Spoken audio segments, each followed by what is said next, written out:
Hi, I'm Mark Keefe, and this week's Gun of the Week is the original Winchester Model 92.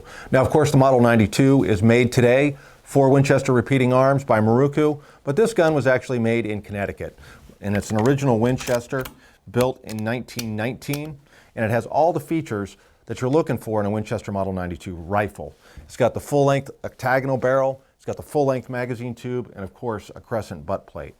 The Winchester Model 92 is made, of course, from 1892 all the way up to 1941. More than 1 million of these Model 92 rifles were made. They were made in 25-20, they were made in 32-20. My favorite, and what this rifle is chambered in, they were made in 38-40, they were made in 44-40, and late in their production life, they were also made in 218B. Now, this gun is the full-length rifle. There are numerous variations, in particular the carbine. And the Winchester 92 was really the last Winchester lever-action rifle designed by John Moses Browning specifically around black powder cartridges. With the Model 1894, which is a stronger design, it was chambered for the 30-30 Winchester or the 30 WCF, which of course was a smokeless powder cartridge. Smokeless powder was introduced in 1886, and it took about 10 years for Winchester to catch up. Now, this gun has the dual locking blocks in the back of the receiver. You see them pop up there. They drop down out of the way as the bolt is cycled. And this gun is actually, I think, the slickest of all the Winchesters. The Winchester 94, you need more to hold the pressures of the 30-30 and other cartridges, but this gun really is chambered for mostly pistol caliber cartridges. That was a big thing back in the Old West, even though this gun never left Virginia except for when I had it in Maryland for a while.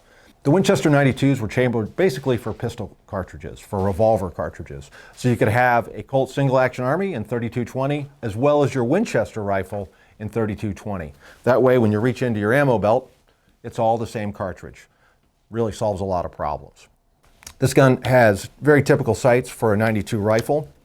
You have an elevator adjustable rear buckhorn, and then you have a bead front sight. And it's really a fun gun to shoot. You can pretty much keep both eyes open and just look right through it.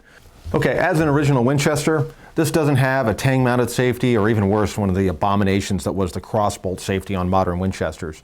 The only safety on this gun, and it really isn't a safety as such, is it does have a half-cock notch, and if you have the trigger down, the hammer will go forward, but if you just release the hammer, it'll hit that notch. That way it can't strike the firing pin.